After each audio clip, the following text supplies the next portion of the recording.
listening to Geek on the Mic. You're listening to Geek on the Mic, a Chicago Bears podcast pregame show. This podcast starts right now. Hey, what's going on, Bears fans? Thank you so much for joining me for another episode of Geek on the Mic, the podcast all about the Chicago Bears. Like always, if you're new to the channel, make sure you hit that subscribe button and the bell notification to catch all Bears content right here on the podcast. So before I get started with today's episode, I would officially like to announce the winners of the huge giveaway. And before I announce the winners, I just want to thank everyone that entered. And like always, thank you guys for all the love and support you guys show the channel. So if you hear your name called right now and are a winner of one of these prizes of the Darnell Mooney signed jersey or the Cole Kmet signed mini helmet, please DM me on my Instagram page to collect your prize. So here we go. The winner of the signed Cole Kmet mini helmet is Danny M. Graphics. Congratulations, Danny. Make sure you DM me to collect your prize. And now, the winner of the signed Darnell Mooney jersey is Xavier Joliffe. Congratulations, Xavier, and congratulations to you guys both for winning the Darnell Mooney signed jersey and the Cole Kmet signed mini helmet. Once again, to collect your guys' prizes, make sure you DM me on Instagram so we can arrange that so you guys can get your prizes. And if you did not win a prize, I am so sorry. But once again, thank you so much for entering the giveaway. And thank you guys so much, so much for all your love and support of Geek on the Mic. So now that we have that out of the way, now let's continue with today's episode by introducing my special guest and co-host for all the Bears pregame shows, Isaiah Frey. How you doing, Isaiah? I'm doing good. How you doing? I'm doing great. A lot better after that big win against the San Francisco 49ers, and that's kind of how I wanted to start things off today on the podcast is asking your thoughts and opinions on the Chicago Bears' big win against the 49ers on Sunday. First and foremost, I think we're both 1-0 right now as far as our picks. So yes. that's a good thing. But as far as the Bears go, that was a fantastic win against a very good team. That team's ready for a Super Bowl.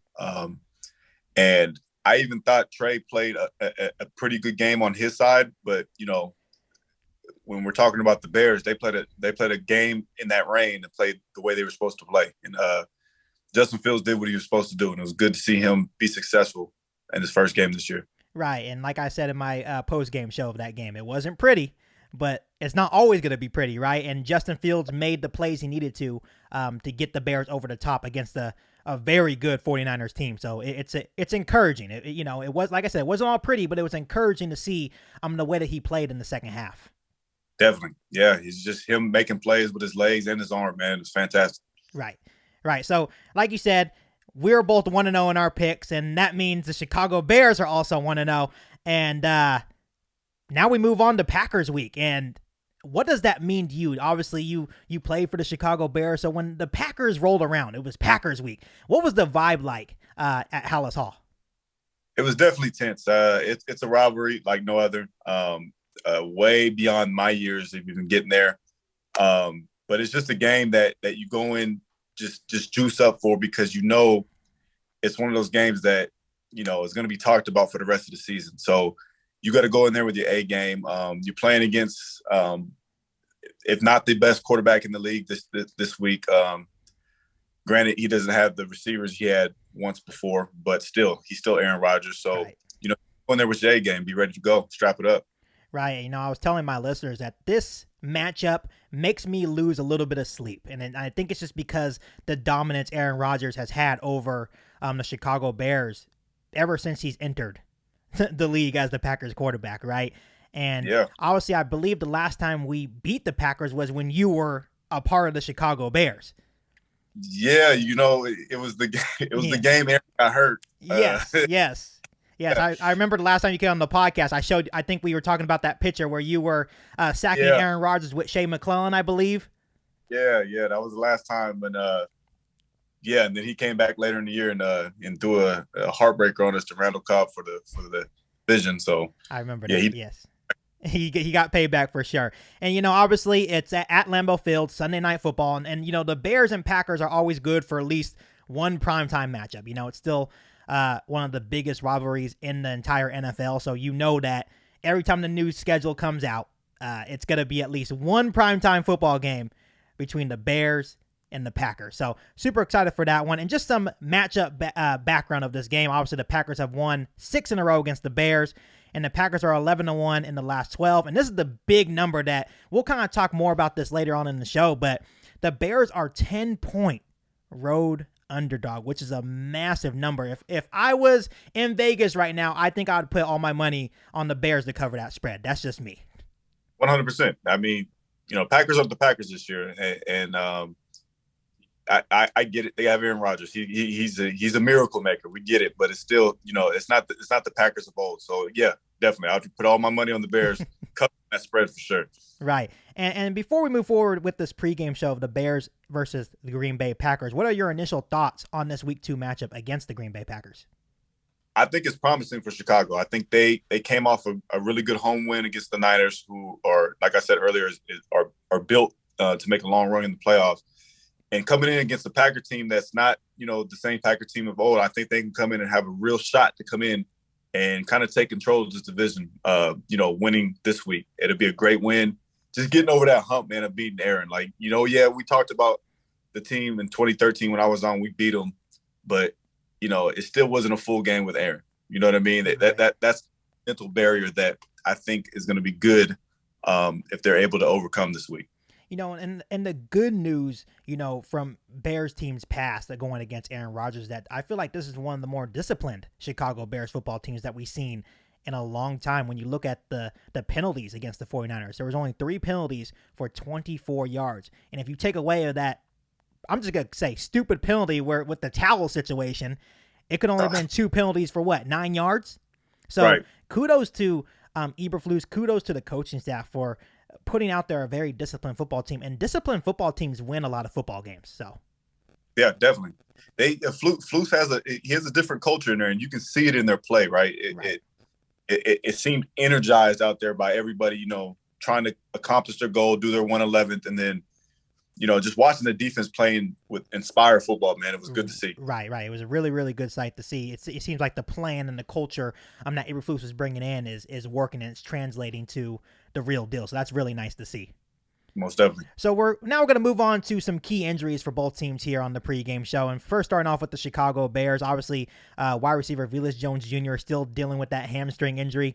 He was limited on Wednesday, didn't practice Thursday, so I'm not sure if he's going to be good to go for Sunday night. Hopefully he is, because like I mentioned to you last week, I have a feeling that they're going to use him a lot like that Deebo Samuel type of guy, and he's going to be very, very vital as a special teams returner as well. So hopefully he's going to be good to go. Obviously, fullback Kari Blasingame, which is a huge piece in terms of helping block, maybe for David Montgomery, Khalil Herbert. He just had personal reasons, so hopefully he's good to go for Sunday. And then offensive lineman Riley Reef has a shoulder injury. He was limited Wednesday and full on Thursday, so he should also be ready to go for Sunday. Looking at the Green Bay Packers, and this is where, we're going to talk a lot about their offensive line, because obviously you look at tackle David Bakhtiari and then tackle Elton Jenkins. They're both dealing with still coming back from the ACL injuries that they suffered, respectfully. David Bakhtiari was limited Wednesday, didn't practice Thursday, and then Jenkins was limited both Wednesday and Thursday. And then obviously Aaron Rodgers' number 1 wide receiver after Devontae Adams got traded to the Las Vegas Raiders, Allen Lazard, is dealing with the ankle injury. He was limited both Wednesday and Thursday, so he should be good to go, hopefully. And when he comes back, they're expecting him to be Aaron Rodgers' number 1 wideout. So obviously the key injury here for me is definitely Bakhtiari and Jenkins. If they're missing him, I think the defense can probably take advantage of that. Oh, yeah, most definitely. I think, watching that game on Sunday against the Niners, the thing that was very promising to see for the defense is they were getting pressure with 4. Right? Yeah, you get pressure with a 4-man rush, man. You can do a lot of different things. So, with 2 of their starters out, man, I expect them to be able to sit back and play a little bit, softer covers. That cover 2 they were playing a little bit. Right. And that 4, man, and just getting after it. Right, and that's the cool thing about Eberflus's defense is that they don't blitz a lot. He keeps everything in front. Just playing sound, disciplined football, effort-based defense, everyone running to the football. And you definitely saw that a lot against the San Francisco 49ers. Every time that Deebo Samuel got the ball, everyone's running to Deebo Samuel. Right. So it was a beautiful sight to see. Oh, yeah. definitely. He like you said, there wasn't too many blitzes. There was a lot of man calls, which was good to see. That we can hold up in man. Even on that pick with Jackson, the Eddie Jackson, that was like a cover one free rock play. It was fantastic, man. They baited him into throwing that little Hillsborough route we used to call it. So this is good to see, man. They got a really solid defense this year. Yeah, and they're going to need to do a lot of that running to the football because obviously Green Bay has two excellent running backs in A.J. Dillon and Aaron Jones. And they're going to be giving them a heavy dose in the running game for Green Bay, especially when Aaron Rodgers is still trying to deal with learning different chemistry with his different receivers as well. Yeah, most definitely. So now we're going to move on to the X factors for today's game. Obviously, we're going to have one for the Green Bay Packers and one for the Chicago Bears. And I'll let you do your X factors first. So for the Chicago Bears, I'm actually going to go with both running backs. Okay. I think that Montgomery and Herbert need to be able to control the game. The offense of the Packers is not the same, but they still have Aaron Rodgers. We need to keep off the field yes, as much as possible. Yes. And for the Packers, I'm actually going to go with Romeo Doubs. Okay, I like him. And he's in a weird way I'm rooting for him. Alma mater, gotta root for the alma mater guys, but he's big for them. He's a rookie, 4th round pick, and they're looking for him to step up, man, and hopefully be the number 1, number 2 guy for Aaron at some point.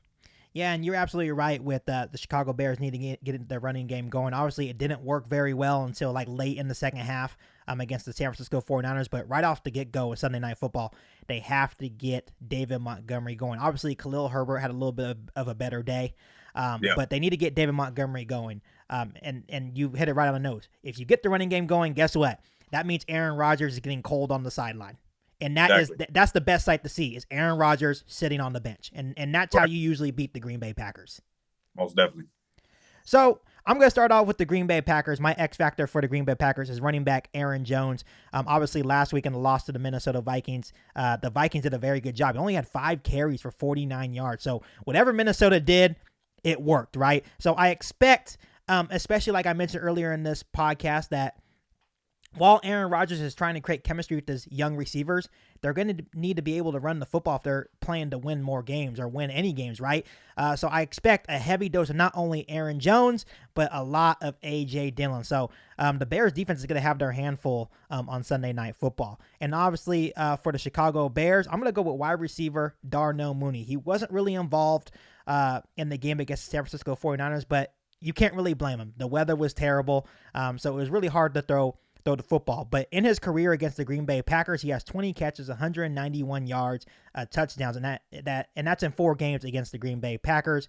But he only had 1 catch for 8 yards last week in the win against the 49ers. And I'm hoping that in better weather conditions on Sunday Night Football that they get him more involved in the game plan.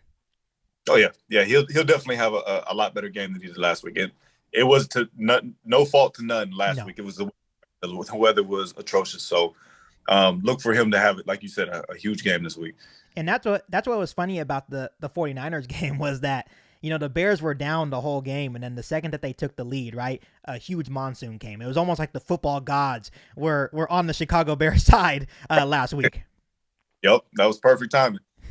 So now we're going to move on to the key matchups for this game. So I'll start off, and then you can just follow up after I do mine. So first off, the key matchup I'm going with is Robert Quinn versus the Packers O-line. Obviously, when you look at the Green Bay Packers offensive line, we mentioned it with the key injuries. We're not sure if Bakhtiari or Jenkins is going to play.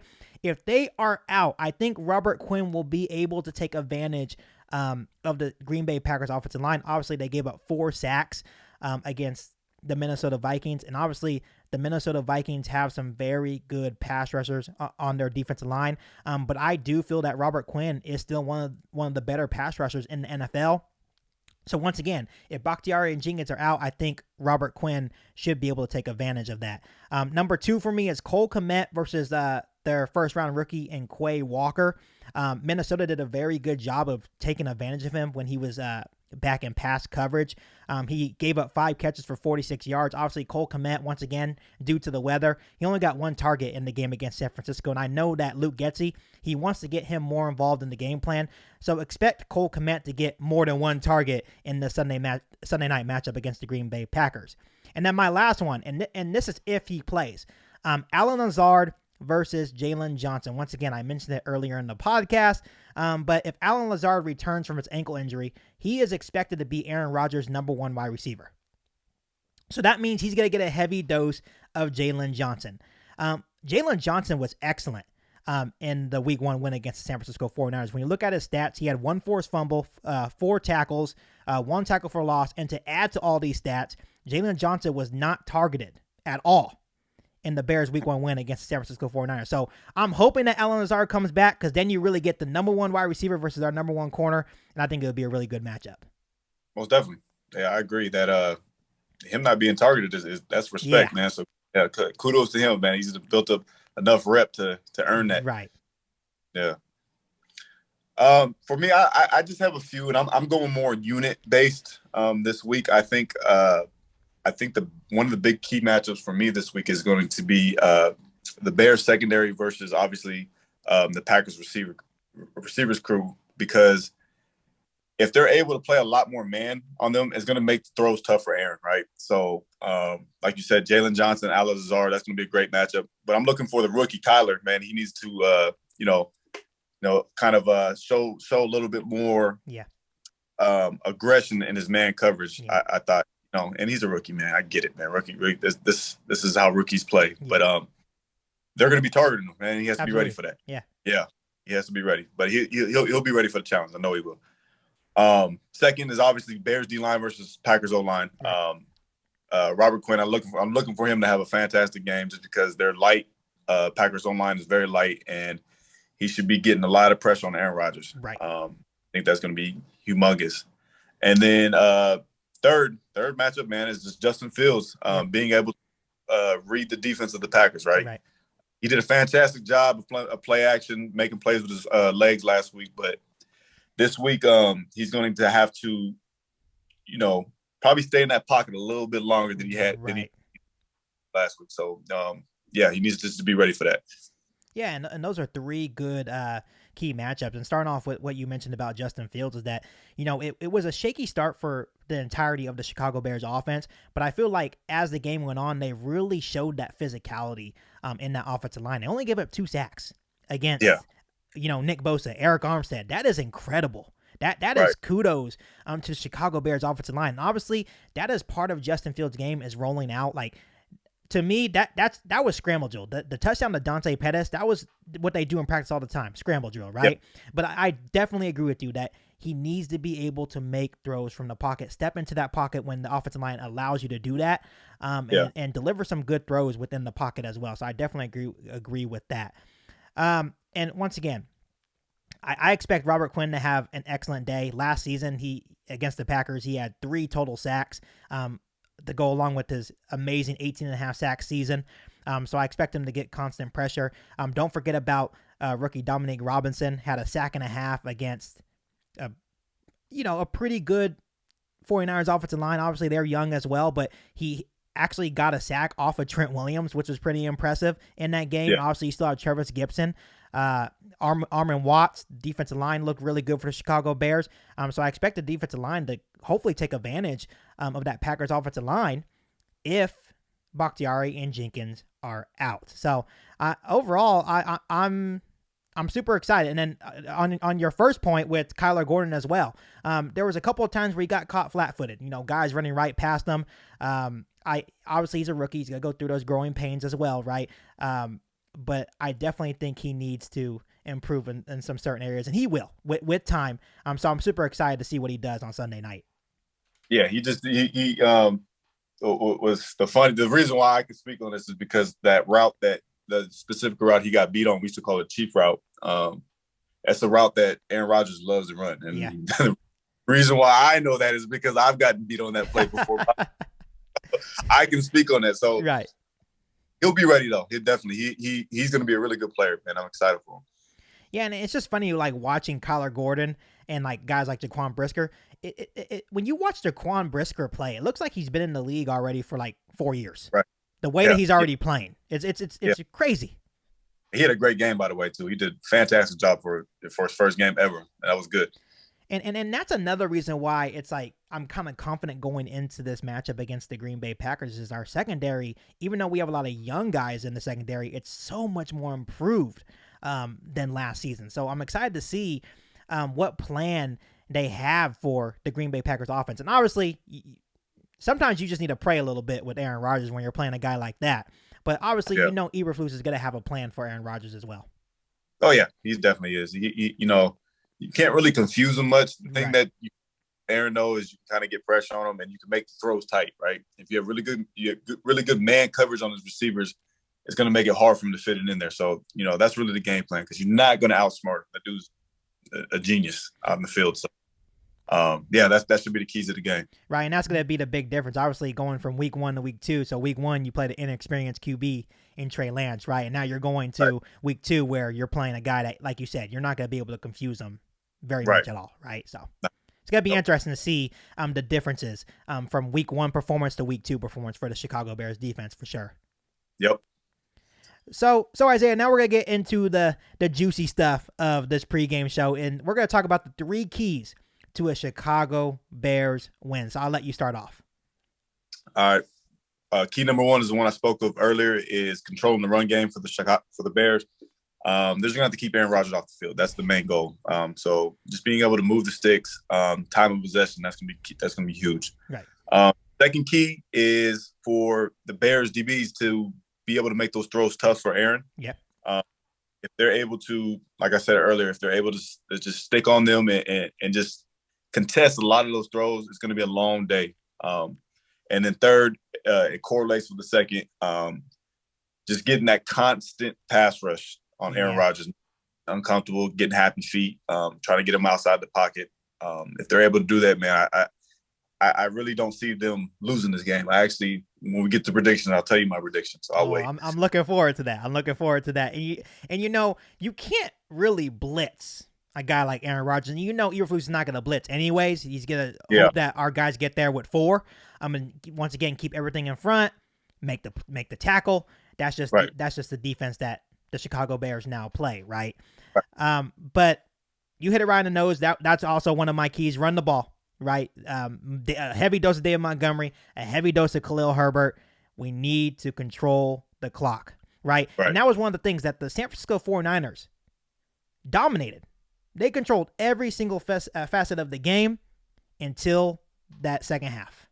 Yep. It was a tale of 2 halves. That can't happen with a guy like Aaron Rodgers because if you give him that opportunity, it doesn't matter who he's throwing to, he will tear you apart. So you hit it right in the nose. Keep him on the sideline because trust me, I don't want to see I own you ever again. Right. I don't, even though he's at home, I don't want to see that ever again because that gave me nightmares for weeks. Yeah. And there's been a lot of stuff that he's given me nightmares for as a Bears fan. Obviously, number 2, stop the run. Vikings did a very good job. I mentioned earlier in the podcast, Aaron Jones only had 49 rushing yards. A.J. Dillon had 45 rushing yards. So if you can stop the run, that's going to make it really difficult on Aaron Rodgers, especially when he kind of struggled getting the ball to his young receivers. Obviously Christian Watson was dropping wide open passes. Their receiving core is kind of in shambles right now. They're still on that learning curve. So this is a good time to play the Green Bay Packers before they create that connection, create that chemistry, right? So if you stop the run, they won't be able to do a lot. So I'm looking for the Chicago Bears defense to stop the run. And then number 3 for me is continue to stay disciplined. Play disciplined football. Obviously, we mentioned it earlier in the podcast, but the Bears only had 3 penalties for 24 yards in week 1. And if it wasn't for that dumb towel drying the field penalty, they only had 2 penalties for 9 yards. So, like I said, I believe that if you're disciplined, you can win a lot of football games, especially against a Green Bay Packers team. Yeah, definitely. That's a great stat that they had last week. And, hopefully they're able to continue it this week.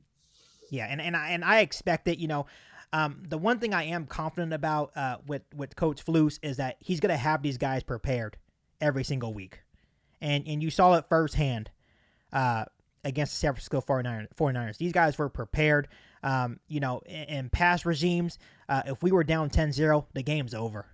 because we would kill ourselves for penalties. But that's not the case with the Chicago Bears football team. And I think even though there's a lot of doubters from the outside looking in, this team believes in themselves, and they know what they need to do in order to kind of flip this narrative of the Packers' dominance over the Chicago Bears. Definitely. Coach Fluke's going to have them ready, man. That's one thing I do know for a fact, just the type of coach he is. He's going to have them fired up, ready to go, and locked in. Like we talked about earlier, man, he has that culture going in the right direction. And, in this league, that's half the battle, honestly. Right. You're dealing with grown men who got their own problems at home, their own money. So if you get everybody to buy in into one goal, that's a scary thing. Absolutely. And you could definitely tell it's working so far for this young Chicago Bears football team trying to find the identity for themselves, right? And before we get into our score prediction, I'm really looking forward to your score prediction for this matchup. Let me ask you something. As a player, and I know we talked about this maybe a while back when you came on, the first time you came on to Geek on the Mic, right? I asked you, when Aaron Rodgers in Chicago last season looked at the Chicago Bears fan base and says, I own you, I still effing own you, would you take that personal? Would you remember that from last year and take that personal going into this game? Oh, most definitely. If I was on the team last year, 100%. That is something that's obviously is bulletin board material. It's frustrating as a player on the team, right? Because I hate to say it, he's not lying. He has owned this team. It's true, yes. It's true, you know what I mean? But it sucks. It sucks to be a part of it. I was a part of it, so yeah. I can't. It makes me mad too. But if I was still playing, yeah, it'd make me very angry. So those guys that were there last year, man, they should feel that. Rewatch it. Just kind of motivate them to go out there and make some plays. Right. And I guess another question I have for you, obviously, the Chicago Bears have had, it seems like, 1 trillion quarterbacks. And it seems like Aaron Rodgers has slayed every single one of them. What makes Justin Fields different? Why is Justin Fields the guy that can flip this narrative for the Chicago Bears? The thing I love about Justin Fields, and I loved it about him even when he was back in college, is his poise, man. He just has that poise to him that he knows at some point in his career that he's going to be that dude. Like, he just goes out there with that quiet confidence. He knows what he's supposed to do. And even if he makes a mistake, man, it doesn't rattle. He just he stays track, stays the course, and just continues to do what he needs to do to be good. So I think that's the biggest thing. And you see the best quarterbacks in the league, that's what they have. They have fantastic poise, man. And that's a trait you cannot coach. Right. And you saw that in the week 1 win against the 49ers. Obviously it was a terrible first half, but he kept that poise, kept that composure. Byron Pringle even came out and said, it reminds me of Patrick Mahomes when I was in Kansas City, right? They keep that composure, and he made the plays necessary to get the Chicago Bears a big win against a good 49ers opponent. And I expect nothing less going into this matchup, and I know that he wants it. He came out back in July and said, all I want to do is win Super Bowls and beat the Green Bay Packers. He wants this bad. And I know a lot of Bears players have come in and out of the organization, and they always say the same thing. Everyone wants to beat the Green Bay Packers. But for some reason, I just have a different confidence with Justin Fields that he will actually get the job done. Yeah, he's a winner, man. At the end of the day, he's been winning his whole life, man. Yeah. It's not going to change up here either. He's going to figure it out. Yeah, so I'm super excited to see what happens. But now let's get into the prediction of this game. And I guess I will give my prediction first because I'll let you end the day with your prediction, okay? So I think it's going to be an upset. I truly do, because once again, we're the 10-point underdogs. And if I had $1 million, I'll put all my $1 million on this game. I don't think they're going to beat us by 10. That's just me. I'm not saying they can't beat us. Obviously, you have Aaron Rodgers, and he's owned the Chicago Bears, so it's still a possibility. But I think the Bears beat the Green Bay Packers 20-17. I think Justin Fields, once again, does just enough, and I think our defense will do what it needs to do to keep Aaron Rodgers and those running backs that he has in check. I like it. I like that. My prediction's not too far off of yours, but I'm gonna flip the spread, right? So what I'm thinking this week is actually going to be 24-14. Whoa! Bears. Whoa! By 10. By 10, 24-14. What makes you think that? I honestly, like, watching the Packers last week, I really just don't think they have the firepower that they used to. And it's going to be frustrating for Aaron, man. Especially if those guys can't get open. Yeah.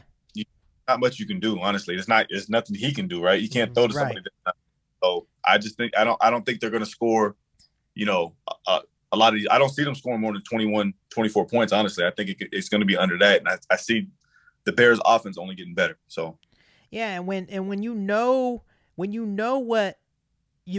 know when you have expectations of what a team has to do, right? They have to come in and try to run the football, so the Bears can prepare for that. They know that Aaron Rodgers doesn't have that connection with their receivers. I'm not saying they can't have good games, but it's just the truth. You saw what happened in Minnesota, and I know it's different matchups each week, but it doesn't look good right now. So This is a beautiful time to play the Green Bay Packers, and it's a good time to hopefully flip this narrative of the Packers' dominance over the Chicago Bears, and it will be a welcome sight because then the Bears start out 2-0, and no one thought the Bears would start out 2-0, and the Packers start out 0-2, and no one thought the Packers would start out 0-2. So it would be a crazy start to the NFL season for the Chicago Bears. If they can get this win, they'll be 2-0 against two 2021 playoff teams. Right. That's fantastic. That is fantastic starting off. So this would be huge for their confidence and for their place in the division. So this is for me, it's a must-win game for them because it's gonna push them, propel them forward as the season continues to progress. Right, and I absolutely agree. I think they know that, and like we mentioned earlier in the podcast, that Eberflus will have these guys ready to play. He knows what this game means for not only the organization but the city of Chicago. We are in desperate need to beat the Green Bay Packers at this point. We don't want to see another win for Green Bay over the Chicago Bears, and I think it's going to start this Sunday night for the Bears. Definitely, I agree. So, Isaiah, I just want to thank you once again for joining me for another Chicago Bears pregame show here on Geek on the Mic. We're going to have a lot of fun all season long, and I think the Bears fans are really enjoying you and your perspective on the show. So, once again, thank you so much for joining me today. Of course, I appreciate you having me. Looking forward to every week, man. Just chopping it up, man. This is fun stuff right here, so I'm excited. And if the Bears actually win by 10, I'm going to give you a huge shout out on the podcast. I'll let you know that right now. Man, I'm gonna need it, man, because that is Nostradamus at his best right there. If I can get it right. Right. So, Bears fans, before I let you guys go, make sure you hit that subscribe button and the bell notification to catch all Bears content right here on the podcast. Make sure you follow me on all my social media platforms, and make sure you share this episode of Geek on the Mic with every single Bears fan that you know. But other than that, I'll be back for an all-new Bears podcast right here on Geek on the Mic. Thanks, guys, and bear down. You've been listening to Geek on the Mic, a podcast all about the Chicago Bears. Don't forget to subscribe to the channel and hit the bell notification to catch all Bears content right here on the podcast. Thanks, guys, and bear down.